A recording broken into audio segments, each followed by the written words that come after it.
저도 요즘 너무 궁금합니다. 제 돈의 흐름을 어떻게 해야 될지 좌지우지할 때 요즘 가장 중요한 섹터이자 관심 분야가 원자재, 인플레이션, 그리고 중국, 요런 호재가 아닌가 싶은데요. 요런 과제가 아닌가 싶은데요. 여기에 대해서 정말 고견 여기저기서 방송에서 들려주시는 분이죠. 박민진 유지투자증권 연구원님 나오셨습니다. 안녕하세요. 안녕하세요. 안녕하세요. 예. 연구원님, 원래 평소에 방송 많이 안 하시잖아요. 네, 맞습니다. 근데 요즘은 정말 여기 틀어도 나오고 저기 틀어도 나오시더라고요. 그러니까요. 너무 자주 나왔네요. 아니, 근데 저희야 반갑죠. 이 분야의 전문가분께서 이렇게 많이 나와서 말씀해 주시니까요. 저도 그때 직접 차마 이제 뵙질 못해서 못 물어봤던 거를 오늘 이렇게 물어볼 수 있게 돼서 참 다행이다 생각이 듭니다. 자, 두 분은 어떻게 왕래가 좀 있으셨어요? 아니요. 저는 이제 네. 보고서로만 뵀던 그러셨겠군요. 분을 이렇게 직접 뵈서 네. 얼마나 좋은지 모르겠고요. 보고서가 정말 주옥 같은 보고서를 써주셔서 정말 감사하게 생각합니다. 오늘 궁금한 점이 굉장히 많습니다. 네. 우리 연구원님께서는 원래 업종에 종사를 하셨던 거예요? 아니면 애놀만 전문을 하신 건가요? 네. 전 철강업에 몸을 다 만든 적은 없습니다. 그런데 어떻게 이렇게 실제 다무셨던 네. 분처럼 업종에 대해서 디테일함이 있는지 저도 진짜 깜짝 놀랄 때가 있습니다. 아까도 잠깐 말씀드렸지만 정말 네. 서당계가 된 거고요. 진짜 깜짝 놀랐어요. 네. 철강 업종면 몇 년을 계셨던 거죠? 안 계셨다고 네, 얘기하셨어요. 아니, 이 철강 애널만. 철강 애널로? 업종을 지금 뭐 한 10여 년 하고 그렇죠. 있습니다. 네, 이게 보통 내공에서 나오는 글은 아니신 것 같더라고요. 그렇죠. 네. 알겠습니다. 그러면 오늘 좀 많이 좀 저희들 좀 알려주고 가세요. 자, 그럼 첫 번째 질문부터 한번 드려보겠습니다. 요즘 뭐 이 원자재와 관련된 이슈로 가장 많이 언급될 수밖에 없는 나라가 하나 있죠. 중국입니다. 근데 이제 중국이 최근 어떻게 돼가느냐에 따라서 원자재 수급 현황, 그다음에 전반적인 가격 동향이 이제 결정이 된다고 보는데요. 중국 요즘 추세가 이제 계속될까요? 어떻게 보십니까? 일단은 중국의 수요 모멘텀은 아직까지는 견조하다라고 이제 보고 있고요. 뭐 공급이 뭐 많은 나라긴 하지만 워낙에 지금 뭐 수요 상황이 좋기 때문에 아직까지 가격이 뭐 꺾일 타이밍은 사실은 아니라고 보고 있습니다. 이제 시장의 논리로 보면요. 네. 근데 이제 많은 분들이 아시다시피 최근에 이제 중국 정부가 이 원자재 가격 이렇게 상승해가지고 뭐 인플레 압력으로 작용하는 거 싫다. 네, 이런 이제 기조고 사실은 지금 어떻게 보면 좀 시장하고 싸우고 있는 네. 네, 그런 상황이죠. 네, 그래서 이제는 가격은 지금 이제 고점 대비해서 한 20% 정도 그런 조정을 받고 있는 이제 그런 상황인데 뭐 투자자분들께서 굉장히 혼란스러우실 수 있을 것 맞아요. 같아요. 네. 네. 하지만 저희가 봤을 때는 아직까지는 뭐 모멘텀은 살아있다라고 좀 보고 있습니다. 차트를 좀 이제 준비를 해왔는데요. 네. 좀 이제 보실까요? 지금 글로벌리 철강 명목 소비가 올해 이제 작년 대비해서 5.8% 정도 증가할 것으로 좀 전망이 되고 있고 수치로 말씀을 드리면 이제 1억 톤이 증가를 하는 겁니다. 근데 이게 맞느냐 이 전망이 좀 네. 너무 이제 가파르게 상승해서 네. 뭐 팬데믹 이전 레벨을 훨씬 뛰어넘는 거니까 이 전망이 타당하냐라는 이제는 뭐 궁금증을 가지실 수 있는데 오른쪽에 제가 지역별로 좀 보았습니다. 네. 중국 같은 경우에는 지금 지난해 팬데믹에도 불구하고 굉장히 지금 수요 모멘텀이 좋았습니다. 네. 예, 결국에는 뭐 경기 부양책 효과인데요. 중국이란 나라가 이제 제일 빨리 경기 부양을 썼고 특히나 이제 인프라 투자나 부동산 투자 같은 직접적으로 철강재를 많이 소비할 수밖에 없는 그런 방식으로 이제는 경기 부양을 했기 때문에 철강 수요 모멘텀이 굉장히 가파르게 좋아졌던 그런 상황이고요. 반면에 이제 중국을 제외한 나머지 지역은 지난해 뭐 9% 이상 급락할 정도로 타격이 굉장히 컸거든요. 그래서 올해 전망은 사실은 중국을 제외한 나머지 지역은 그냥 원래 2019년도 레벨로 이제는 회귀한다. 예, 이 부분을 이제 회복한다. 이렇게 지금 전망이 되고 있는 상황이고 이 모멘텀이 사실 한 7천만 톤 정도 됩니다.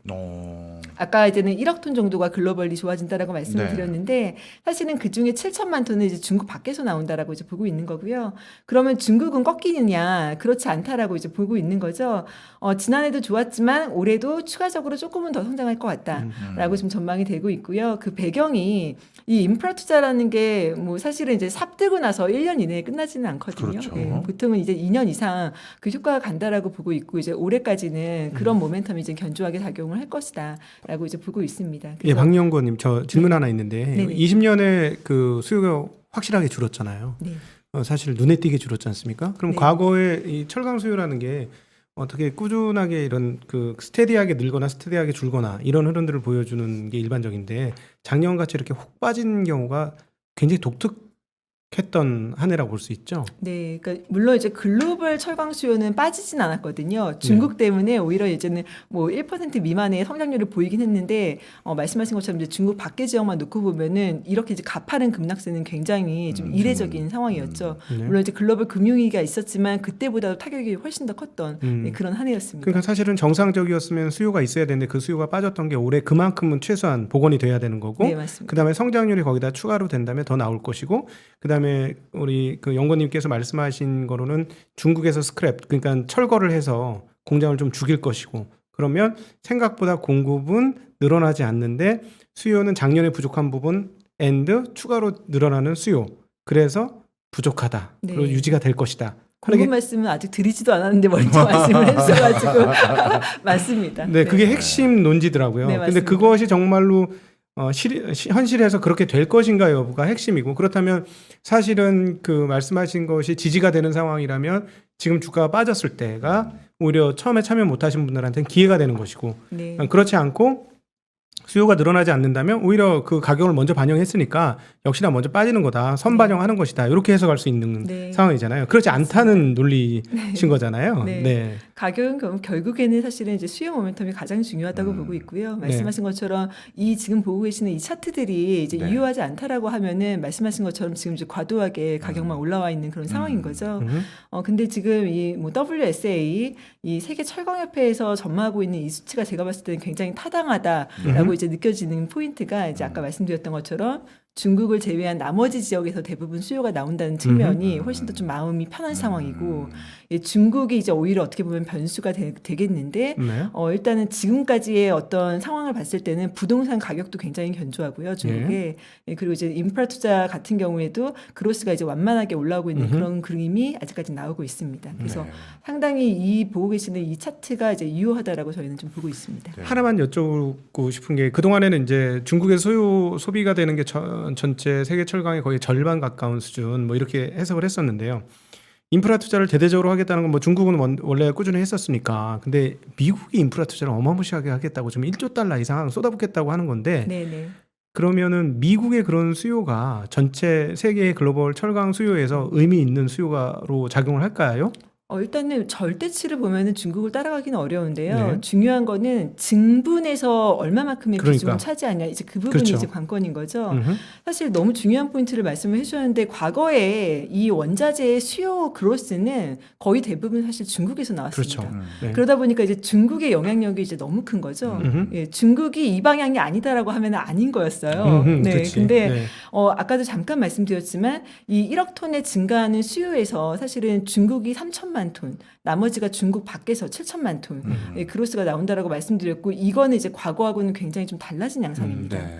근데 앞으로 그러니까 향후에 뭐 5년, 10년을 봤을 때도 중국의 모멘텀은 사실은 완만하게 둔화할 거라고 사실 보고 있어요. 네. 그런데 이제는 중국 밖의 지역이 굉장히 오랫동안 성장이 좀 저성장이었던 지역이 대표적으로 이제 미국이었는데 네. 미국 같은 경우에도 그렇고 뭐 이제는 미국을 제외한 어떤 뭐 동남아나 인도나 멕시코 이런 신흥 국가들의 수요가 앞으로 올라올 수 있는 가능성이 충분히 있기 때문에 양상이 그 그로스의 어떤 차지하고 있는 비중의 양상이 굉장히 좀 과거와는 달라질 거라고 보고 있습니다. 그렇죠. 중국 외에 그로스를 올려주면 총량 기준을 조금만 수요를 더 올려주면 사실 중국에선 지금 걷어치우고 있지 않습니까? 오래된 철강소들, 제철소들을 지금 없애고 있는데 그거는 앞으로 기조적으로 계속 될 거라고 보시는 거죠. 네, 맞습니다. 그렇죠. 그러면 여기서 이제 이 시점에서 질문을 드려야 될 수밖에 없는 게 ESG 관련해서 네네. 철강이 사실상 가장 큰 ESG와 관련된 그 산업이잖아요. 예, 그리고 지금 리포트에서 말씀하신 것처럼 지금 탄소 배출권 가격이 $50까지 올라가서 이거는 행동 안 할 수가 없게 만드는 그런 상황이니까 여기서 가장 빠르게 그 탄소를 줄일 수 있는 게 철강소 오래된 제철소들을 죽여야 되는 거지 않습니까? 그러면은 이거는 중국만의 문제인가요? 다른 나라도 같은 문제인가요? 네, 다음 페이지 보면서 조금 말씀드릴까요? 질문을 너무 막 앞서가는 것 같아서 좀 죄송해요. 제가 너무 궁금한 게 많아요, 사실은. 네네. 네. 지금 이 3페이지에서 이 차트들을 좀 보여드려야 될 것 같은데요. 철강 산업의 이제 유휴 캐파 놀고 있는 생산 능력이라는 게 사실은 한 4억 8천만 톤 정도 된 산업입니다. 그러니까 아까 말씀드린 것처럼 뭐 수요가 1억 톤이 좋아진다라고 하는데 그걸 생산할 수 있느냐? 1억 톤 정도 더 뽑는 거는 사실은 뭐 일도 아니었던 네, 그런 그렇죠. 산업이었죠. 여지가 예. 많네요. 네, 굉장히 많죠. 근데 이제는 타이틀에 달아드린 것처럼 사실은 이 유효 캐파가 네. 앞으로도 영원히 네. 유효하지 않을 가능성이 있다라는 거를 저희는 생각을 하고 음. 있고요. 그게 이제 아까 말씀하셨던 이제 ESG, 뭐 탄소 중립 이런 부분하고 굉장히 지금 관련성이 있습니다. 지금 이 차트에서 이 4억 8천만 톤 정도 되는 유효 캐파의 상당 부분이 어디에 있을까? 예, 이 부분이 굉장히 그렇죠. 궁금하실 수 있어요. 사실은 과거에는 다 중국에 있다라고 생각을 많이 하셨을 텐데 네. 중국이 사실 한번 정리를 해줬습니다. 야. 2016년부터 이제 공급측 개혁이라고 그렇죠. 해서 네 그때 당시에 이제 노후 캐파들을 뭐 공식적으로는 1억 5천만 톤, 비공식까지 포함하면은 2억 8천만 톤 정도를 스크랩을 한 걸로 저희는 파악을 하고 있는데 그렇기 때문에 지금 남아 있는 이 유효 캐파의 상당 부분이 사실은 미국, 유럽, 일본 같은 선진국에 많이 있다라는 부분이 굉장히 재밌는 부분입니다. 그 고로가 도대체 언제 지어졌는지도 굉장히 중요하겠네요. 굉장히 중요하죠. 네. 네. 뭐 유럽 같은 경우에 미국, 유럽은 뭐 100년 이상 된 설비들도 아직까지 남아 있다라고 이야기를 할 정도예요. 네. 네, 근데 지금 오른쪽 차트에서 보시면은 미국의 가동률 추이 지금 대략적으로 80% 넘기기가 굉장히 쉽지가 않잖아요. 네. 예. 특히나 2018년도에 이제 트럼프 대통령이 이제는 관세 장벽을 쳐줘가지고는 미국 시황이 굉장히 좋았던 상황이었거든요. 그때도 사실은 80%를 채 못 올라왔습니다. 네. 예.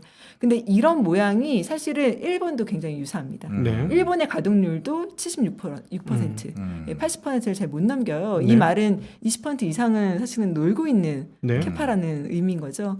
예, 이런 이제 설비들이 왜 놀고 있느냐? 사실은 말씀하셨던 것처럼 굉장히 노후화되어 있고, 그리고 이제는 경제성이 안 나오는 설비들이니까 이제 놀고 있었던 건데, 노후화되어 있다라는 거는 사실은 이 환경 오염을 유발할 수 있는 설비의 가능성이 굉장히 높죠. 예, 근데 이 지역들에서 이 선진국에서 사실은 탄소 중립 때문에 굉장히 지금 사활을 걸고 있는 상황이라서 그 노후 캐파들이 돌아가는 거를 사실은 허용하지 않을 가능성이 굉장히 높습니다. 가격이 많이 올라간다고 할지라도. 네, 맞습니다. 네. 그래서 실제로 이렇게 가격이 오르고 지금 호황이잖아요. 예. 예, 그럼에도 불구하고 일본 제철이 우리는 이런 상황임에도 불구하고 캐파의 20%를 정리를 하겠다라고 발표를 불과 몇 개월 전에, 2개월 전에 예, 발표를 한 상황입니다. 그렇죠. 그 가격이 급속도로 올라가고 있었던 상황이었으니까. 네. 그럼에도 불구하고 이제는 중장기적으로 봤을 때 이제 탄소 중립, 뭐 2030년까지 탄소 배출량의 30%를 감축을 하겠다라는 게 이제 중간 목표치이기 때문에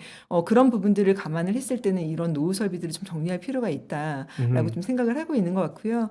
이게 이제는 지금 뭐 일본만이 아니라 미국에서도 뭐 이제 전기로 투자하기 위해서 노후화된 고로 설비들을 좀 이제는 정리를 하고 있는 상황이고, 이제 고로라고 하는 설비는 이게 이제 탄소 배출의 주범이거든요. 네. 그러니까 쇳물을 뽑아내는 방식인데 전기로가 사실은 환경적인 측면에서는 굉장히 좀 유리합니다. 그래서 노후 설비, 이 노후화된 고로 설비들은 앞으로는 이제 돌아가지 못할 가능성이 이제 굉장히 높은 상황인 거죠. 그러면은 지금 말씀하신 대로 지금 철강 가동률이 80%를 넘지 못했는데 나머지 20%가 여유분이 아니고 저 80% 언저리, 예를 들어 85%진 90%가 거의 최고 가동률, 맥스 가동률이고 네네. 나머지는 그냥 숫자적으로만 있는 거지 결국은 저거 다 고로 폐쇄할 거다. 그러니까 즉 설비 증설의 여력이 만만치 않다. 네, 생산 증가 여력이 만만치 않다. 예, 예. 네, 그렇죠. 생산 증가 여력이 만만치 네. 않다. 맞습니다. 그렇다면 수요가 여기서 줄어들지만 않아준다면 가격이 쉽게 빠지지도 않을 빠지기가 수 어렵습니다. 있다라는 거죠. 관련해서 좀 차트를 좀 보실까요? 지금 팬데믹 과정에서 이 중국을 제외한 나머지 지역들이 아까 타격이 굉장히 컸다라고 말씀을 네. 드렸는데 이 지역들에서 사실은 이제는 고루 설비가 많이 좀 꺼져 있었습니다. 그러니까 생산 타격도 이제 굉장히 이제 컸던 상황이었고, 이런 상황이었기 때문에 사실은 가격 반등이 이 지역에서 굉장히 탄력적으로 일어났거든요. 네. 근데 지금 차트 보시는 것처럼 이제 3월 달부터는 사실은 팬데믹 이전 레벨을 다 이제 회복을 한 상태입니다.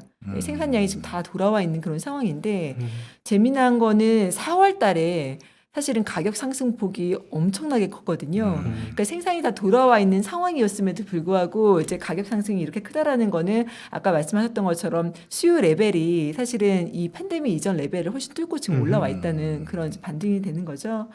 오른쪽 차트를 보시면은 2020년 이제는 한 글로벌리 보면 한 3천만 톤 정도 쇼티지였다라는 걸 네. 보실 수가 있습니다. 2017년도에도 가격 상승폭이 굉장히 가팔랐고 지난해 말에도 이제 그랬는데 결국에는 그 배경은 이런 수급 상황이었다라고 이제 보고 있는 거고요. 2020년에는 이제 수요가 지금 마이너스는 아니었는데 생산이 마이너스가 되는 바람에 이렇게 쇼티지가 난 거였습니다. 근데 이제 결국에는 이 쇼티지 규모가 과연 줄어들 수 있느냐 이제 그 부분이 관건이잖아요. 네. 근데 앞서 말씀드렸던 것처럼 수요 레벨은 훨씬 올라와 있고 예, 그리고 이제는 생산량은 사실은 팬데믹 이전 레벨보다 크게 증가하기가 어려운 상황이다라고 하면은 이 쇼티지 규모가 갑자기 이제 줄 수 있을까? 예, 이거에 대한 이제 퀘스천이 드는 거죠. 자, 그럼 여기서 질문 하나 또 드릴게요. 네네. 결국은 이제 수요가 어떻게 될 건지 점검을 해야 되지 않습니까? 이제 공급은 비탄력적이다라는 거가 이제 조금 점검이 된 상황이고, 그러면 수요 중에 궁금한 게 지금 우리가 눈에 띄게 철강 수요가 눈에 보이는 영역이 어디냐면 조선이에요. 왜냐하면 조선 발주가 수십 척씩 지금 이루어지고 있는데 그 부분은 무슨 LNG선이든 운반선이든 LNG 추진선이든 상관없는 거잖아요. 일단 조선은 발주만 나면 철강 호판 수요는 터지는 거니까. 네. 근데 조선이 과거 조선업 좋았을 때 차지하는 철강에서의 수요 비중? 네네. 예, 그게 어느 정도 될까요? 이제 국가마다 다른데요. 네. 이제는 한국 기준으로 보면 한 15% 내외 정도 됩니다. 네. 철강 수요의 15%를 조선이 커버리지한다. 가장 이제 큰 비중을 차지하고 있는 건 아무래도 자동차고요. 자동차. 네, 자동차 그리고 이제는 조선 이제 그다음에 이제 건설 뭐 가전 이제 이런 부분들이 있는데 중국 같은 이머징 국가들은 철저하게 이제 건설량 비중이 높습니다. 거의 60%에 육박할 정도로 인프라 투자나 부동산 이런 이제 건설량 수요가 높고 이제는 한국을 포함한 선진국들은 이제 자동차에 대한 의존도가 이제 가장 높고 말씀하신 이제는 조선이 이제 그 다음을 차지를 하고 있는 그러면 거죠. 4, 4분기 지금 자동차 쇼티지 났던 거 다시 회복을 해줘야 되니까 4, 4분기 철강 수요는 살아 있는 거가 분명하네요. 왜냐하면 네. 가장 높은 수요단이 더 터져야 되는 상황이고, 그러면 이제 나머지 하나는 중국에서 인프라 SOC 투자나 주택 건설을 얼마나 막을 것이냐. 그쪽은 분명히 수요가 좀 줄 것 같으니까 네. 요거를 비교해봐서 더 많이 늘어나는 수요가 승한다면 철강 수요 그대로 살아있고 지금은 한 템포 쉬는 거지 시세가 끝난 게 아니다라고 해석할 수 있다라는 네, 상황인 거네요. 맞습니다. 네. 자동차 같은 경우에는 지금 이제 글로벌리 굉장히 재고 레벨이 낮은 상황이라서요. 그렇죠. 네, 지금 뭐 2019년도 절대치 기준으로도 2019년도 레벨을 이제는 뛰어넘을 수 있다라고 전망이 되는 지역들이 있어요. 대표적인 게 이제 미국이죠. 네, 그래서 지금 자동차 쪽 같은 경우에는 뭐 반도체 쇼티지 때문에 일시적인 생산 차격이 있다라고 해도 하반기에 오히려 그럼 더 돌려야지. 그렇지. 지금 이런 분위기거든요. 네네. 그래서 자동차 쪽은 이제 나쁘지가 않을 거라고 보고 있고 네. 조선 쪽은 이제 말씀하신 것처럼 워낙에 지금 운임이 이제 급등해 있는 상황이기 때문에 최근에는 컨테이너 발주도 굉장히 많죠. 네, 그래서 지금 뭐 LNG 같은 이제 중장기적인 그림에다가 플러스로 이제 컨테이너 쪽도 지금 발주가 올라오고 있는 상황이라서 건조량은 올해 하반기부터 이제 증가하는 트렌드를 좀 보고 있습니다. 그리고 이제 건설 같은 경우에도 지금 뭐 글로벌리 집값이 안 좋은 데가 없잖아요. 네, 우리나라도 지금 이제는 건설사들의 이제 분양 계획이 뭐 내년까지 굉장히 좀 공격적인 상황이거든요. 네. 네, 근데 이런 분위기가 사실 글로벌리 지금 유효하기 때문에 뭐 최소 내년까지는 수요 모멘텀에는 크게 문제는 없을 거라고 보고 있습니다. 네. 지금 말씀해주신 거를 바탕으로 보면 그 요즘 저 철강 관련한 가격 추이 중에서 굉장히 이례적인 움직임이 하나 있었어요. 철근 가격이 H형강보다 가격이 더 올라 있더라고요. 그것도 방금 말씀하신 그런 주택 수요 이런 거 관련이 있는 건가요? 네, 철근은 이제 철저하게 이제 부동산하고 관련이 있다고 보시면 됩니다. H형강은 이제 그보다는 뭐 이제 토목공사나 예. 이런 부분하고 이제는 더 연관성이 있죠. 아주 이례적인 현상이라서 저도 한번 여쭤봤습니다. 예. 그러면 이제 전반적으로 이제 수요하고 공급에 대한 전반적인 트렌드를 말씀 주셨었고 네. 그 과정에서 수요가 당분간 크게 줄어들 모멘텀은 적다. 그런데 공급이 원활하지 못할 상황이 있기 때문에 이런 움직임이 당분간 지속될 거라고 보셨는데 그러면 우리 개인 투자자들 입장에서는 아주 단순하거든요. 지금 들어가야 됩니까? 말아야 됩니까? 네. 우리는 그런 걸 좋아해요. 맞습니다. 저는 이제 긴 그림에서 네. 철강 산업이 이 사이클이 굉장히 사실 좀 중장기적인 관점에서 전개가 될 거라고 보고 있어요. 네. 왜냐하면은 아까 뭐 탄소 중립도 말씀을 드리고 뭐 공급이 원활하지 않을 수 있다 이런 말씀을 드렸지만 네. 사실은 제일 중요한 중국이라고 하는 나라가 지금까지 생산량을 사실은 줄여본 적이 없습니다. 그러니까 생산량을 줄이겠다라고 언급을 한 거지 올해 상반기를 놓고 봤을 때는 지금 4월까지 생산량이 뭐 YY로 지금 15% 이상 네. 증가하고 있는 상황이라서 예, 생산량이 줄이지 않았는데도 가격이 이렇게 좋은 상황인 네. 거예요. 근데 이제 중국이 만약에 생산량을 줄인다라고 하면 이제 굉장히 그 파급 효과는 클 수밖에 없겠죠. 예, 중국이 언제부터 그러면 생산량을 줄이게 될 거냐 이제 이 부분이 관건인데 네. 사실은 중국도 이 탄소 중립 선언하고 나서 2025년까지 철강 산업은 탄소 배출의 정점, 2030년까지는 탄소 배출을 30% 감축 이렇게 지금 숙제를 지금 내려놓은 상태입니다. 네. 근데 이제는 뭐 25년부터 30년까지 5년 만에 탄소 배출을 30% 감축하는 거는 말도 안 되는 이야기고요. 네. 한마디로 이제 당장 지금부터 준비를 하라는 그런 뉘앙스였거든요. 네. 예.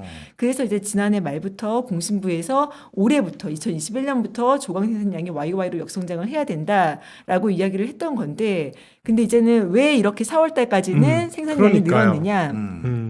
수요 모멘텀이 생각보다 너무 강한 거예요. 근데 이런 와중에 만약에 생산을 누르려고 하면은 가격이 뭐 천정부지로 치솟을 수밖에 없고 지금 중국 정부가 굉장히 우려하는 상황이 바로 이거잖아요. 사실은 말은 했지만 이러지도 저러지도 못하는 상황이었다라고 사실 보고 있습니다. 오히려 하반기에 들어서 수요 모멘텀이 조금 이제는 안정화가 되면은 네, 생산 규제가 이제는 더 가속화될 가능성이 있다라고 이제 보고 있고요. 물론 최근에 혹시 뉴스를 보셨는지 모르겠지만 이 가격이 안 잡히니까요. 네. 예, 당산시 우리나라 치면 포항 같은 네. 철강 생산 지역입니다. 3월 달에 생산 규제를 했던 부분이 있었는데 그 부분을 지금 오히려 완화해 줄 수 있다라는 그런 네. 코멘트가 나오고 있어요. 이 부분 때문에 사실 최근에 지금 철강 주가가 좀 조정을 받고 있는 상황이거든요. 그러니까 중국을 믿었는데 중국이 우리의 뒤통수를 친 거야? 이렇게 해석을 할 수도 있는 부분이 됐죠. 근데 앞서 말씀드렸던 것처럼 지금 단기적으로는 물가 상승을 잡아야 된다라는 게 정책 좀 우선순위로 있는 것처럼 좀 보여집니다. 근데 이제는 동시에 이야기를 한 게 그럼에도 불구하고 우리가 2025년, 그러니까 14차 5개년 계획 기간 동안에 철강 생산 능력을 2억 3천만 톤 정도 스크랩을 하겠어. 네. 사실 공식 캐파 기준으로는 한 20%에 육박하는 숫자이기 때문에 굉장히 큰 숫자입니다. 중국이 네. 총 캐파가 대략 얼마 정도였습니까? 지금 이제 공식 캐파 기준으로는 한 11억 톤 정도 됩니다. 절반이 넘네요. 네네. 전 세계 한 18억 톤 정도 1년. 네, 지금 한 50% 조금 넘는 비중을 네. 차지하죠. 네, 그러니까 우리나라 반도체하고 똑같은 네 맞습니다. 메모리하고. 예. 근데 이제 그 캐파의 뭐 한 20%를 감축을 하겠다라고 이야기를 한 거니까 사실은 우리가 이제 진심이야라는 뉘앙스는 확실하게 보여주고 네. 있는 거죠. 단기적으로는 우리가 물가 안정을 위해서 이런 액션을 취할 수는 있지만 하지만 우리는 내년부터 계속 또 줄여 나갈 거야라는 뉘앙스를 보여줬다라고 이제 보고 있고요. 사실은 중국 정부가 여러 가지 좀 카드들을 준비를 하고 있습니다. 네. 뭐 예를 들어서 당산시 아까 말씀드렸던 3월 달에는 당산시라는 한 도시에 환경 감찰을 파견을 해서 네. 이제는 배출 위반 이제 기업들을 잡아서 이제 환경 규제를 했던 건데 최근에는 이제는 전국 단위로 철강 캐파를 전수조사를 시키겠다라는 지금 지시를 지금 내린 상태고요. 물론 이제 시행은 약간 이제는 하반기에 좀 늦게 시작이 되지 않을까라고 좀 보고 있는데요. 뭐 추가적으로 이제는 수출세. 최근에 이제는 수출 증치세를 환급해주던 걸 폐지를 폐지했죠? 했거든요. 네. 네. 그러니까 수출에 대한 메리트를 이제는 줄일 거니까 밖으로 나가지 말고 이 안에서 뭐 싸우다가 뭐 가격, 네, 지금 생산량을 줄이도록 해라 이런 뉘앙스였거든요. 근데 이제 그것만으로도 부족해서 아예 이제 추가적으로 수출세를 물리겠다라는 이야기까지 하고 있습니다. 네. 그러니까 어찌 보면은 중국 철강파들한테 퇴로를 막아놓을 테니 이 안에서 싸우다가 생산량을 줄이든지 해라. 네, 이런 어떤 뉘앙스를 계속 좀 보여주고 있어요. 사실 그래서 중국 그 제품이 국외로만 빠져나오지 않는다면 해외 쪽에서 중국 외 지역에서의 철강 가격은 유지가 될 수 있는 상황 맞잖아요. 굉장히 네. 중요한 포인트를 또 말씀을 해주셨습니다. 네. 사실은 과거에 이 중국이란 나라가 지금 이 차트에서 보시는 것처럼 2016년도 이전에는 항상 자국의 명목 소비 증가분 이상으로 조강 생산을 했습니다. 네. 당연히 남았고 그 남은 것이 이제 순수출로 밖으로 나오니까 아래쪽 차트에서 보시는 것처럼 순수출이 계속 증가를 하면서 글로벌 가격을 좀 망가뜨렸던 그렇죠. 예, 그런 상황이었죠. 기억하시겠지만 2015년도가 이 철강 산업에서는 가장 바닥이었던 해였습니다. 그런데 이제 2016년 공급측 개혁이라는 걸 시작을 했는데 그 이후로는 지금 명목 소비 증가분 이상을 생산을 한 적이 단 한 번도 없었다라는 걸 보여드리고 있는 차트입니다. 이러면서 이제는 밖으로 나오는 물량들이 줄기 시작을 했고 순수출이 엄밀히 이야기를 하면은 16년도를 기점으로 사실은 이 철강 산업의 어떤 구조적인 체질이 지금 좀 개선되고 있었던 그런 상황이었거든요. 그런데 이제는 아직은 시장에서는 이제 과거에 대한 어떤 학습 효과가 있기 때문에 중국에서 가격이 빠지면 무조건 우리나라로 넘어와서 우리나라 그렇지. 가격을 망가뜨리는 거 아니야. 그렇지. 예, 그러면은 포스코의 이익이 안 좋아지잖아. 이 생각을 다 가지고 계세요. 예, 그래서 중국에서 아까 말씀드렸던 것처럼 가격이 20% 조정을 받으니까 지금 포스코의 주가가 조정을 받고 있는 건데 과거랑 크게 달라진 점은 그 안에서 가격이 빠지고 있는 건 맞지만 밖으로 지금 못 나올 가능성이 굉장히 높아졌다는 겁니다. 그러면은 여전히 지금 한국 안에서는 지금 너무 없어서 못 팔아요. 네. 예, 수급이 타이트한데 저쪽에서 넘어오는 게 끝까지 없다라고 하면은 가격이 빠질 이유가 전혀 없는 그러네. 거잖아요. 그 그림이 사실은 지금 이 차트를 보시면은 나와 있는데요. 중국에서 가격이 20% 조정을 받고 있는데 그 기간 동안에도 미국이나 유럽의 철강 가격은 계속 올랐거든요. 네. 그렇죠. 정말 네. 신기하죠. 네. 네. 이들 지역은 여전히 수급이 타이트하니까요. 네. 그런데 중국산이 이들 지역으로는 지금 못 넘어갑니다. 네. 이런 상황이 거의 지금 한국의 상황하고 유사하지 않나. 네. 네, 한국도 아직까지는 지금 중국 가격 빠진 거에 영향을 지금 크게 받고 있지 않고 뭐 국내 이제 포스코나 현대해철 다 3분기에도 없어서 못 파는 상황이 유지가 될 거다라고 네. 이야기를 하고 있는 상황이라서 시장에서 지금 우려하신 거하고는 굉장히 다른 그림. 그러니까 3분기 실적도 굉장히 견조할 가능성이 있다라고 이제 보고 있습니다. 네. 최근에 중국이 몇 년간 스크랩을 하긴 한 거 맞죠? 제철소들. 네, 2016년부터 18년도까지 이제 네. 스크랩을 했었죠. 네, 그럼 결국 이제 우리 박 연구원님의 이야기들을 한번 종합을 해보면 사실은 주시해야 될 게 중국인 건 분명히 맞고 중국에서 물량을 바깥으로 내놓느냐 안 내놓느냐에 따라서 네. 그 국외 지역에 철강 가격이 유지될 수 있느냐 여부가 결정될 것이고 그 유지되는 여부에 따라서 이익 규모가 결정될 것이다. 그리고 이 이익이 유지될 것이냐 증가할 것이냐 감소할 것이냐가 결국은 중국의 키에 달려 있다라고도 보면 되는데 그러면 사실 아주 완전판이라고 하면 중국의 생산량이 늘지 않으면 그때는 마음을 좀 편하게 먹어도 되겠네요. 네, 맞습니다. 예. 바로 이제 그 시점이 다시 이제는 철강 주가가 반등을 할 이제 시점이 될 거고요.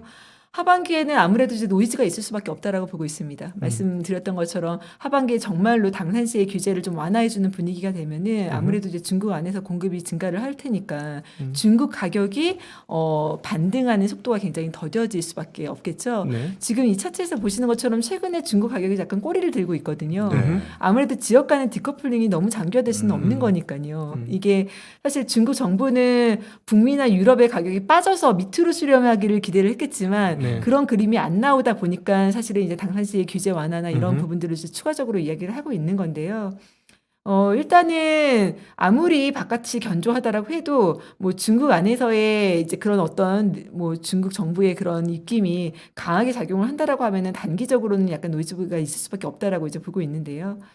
근데 추가적으로 저희가 좀 봐야 되는 게 이게 굉장히 이제 중국의 딜레마입니다.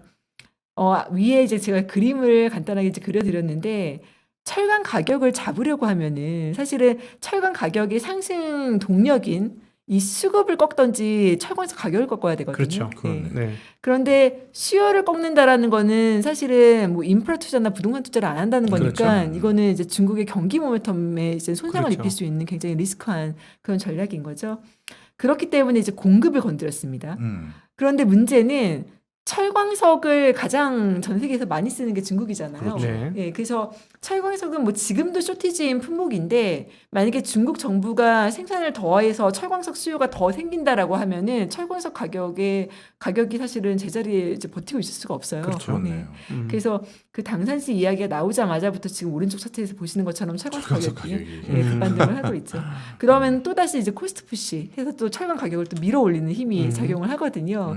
그래서 이런 이런 이제 그림 때문에 지금 가격에서 더 크게 밀리진 않을 거라고 보고 있습니다. 하반기에도. 그러니까 바닥은 이미 어느 정도 받고 주가의 조정도 어느 정도는 지금 이루어졌다라고 저희는 생각을 하고 있는데 어느 시점부터 이제 본격적으로 반등을 하느냐 예, 그 부분은 이제는 중국에서 공급이 조금 이제는 둔화가 되는 그 시점이 되지 않을까. 한 가지 더 여쭤볼게요. 최근에 이제 한국의 철강업체들이 이제 그 자동차 철판 그 공급할 때 단가를 올리고 있잖아요. 그러면은 그 전에 단가 올리기 전에는 마진이 축소가 되었을까요? 스프레드가 줄면서? 지난 몇 년 동안에는 계속 이제 그 전에는 그랬죠. 그 전에는. 근데 올해 들어와서 올해 들어와서도 뭐 철강 가격은 사실은 뭐 분기 단위, 반기 단위 이런 식으로 이제 계약을 하는 물량들이 네. 많기 때문에 자동차 강판 가격 같은 경우에는 그렇게 탄력적이진 않습니다. 네. 예, 그래서 당연히 원재료 가격 오르는 동안에는 이제 마진이 좀 스퀴즈되고 있었던 상황이었고 네. 그 부분이 이제는 올해 상반기부터 이제 해소가 되고 있는. 물론 완전히 해소가 됐다라고 또 표현하기는 좀 어려워요.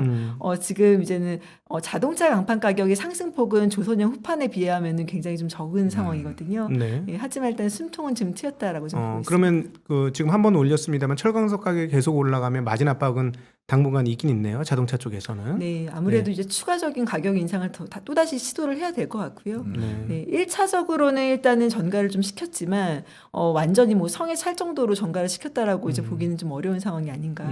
그러면은 우리 투자자분들 입장에서는 한 번 더 자동차 간판 가격을 한 번 더 올렸다는 뉴스, 또 후판 가격을 한 번 더 올렸다는 뉴스가 한 번 더 나오게 된다면 그 다음부터는 조금 편안해지는, 지금 보유자분들은 아주 편안해질 것이고 보유하지 않은 분들은 한번 고려해봐야 되는 상황들이 오는 거네요. 네, 맞습니다. 네. 물론 많은 분들이 이제 그 부분에 대해서 굉장히 고민이 많으세요. 철강 가격이 올라가서 뭐 자동차 강판이나 조선형 후판 가격 오른 거는 좋은데 그러면 저 수요가들이 굉장히 부담이 생기는 거 아니냐. 그럼 또 올려줄 수 있겠느냐. 이런 부분에 대한 이제 고민이 당연히 있을 수밖에 없거든요.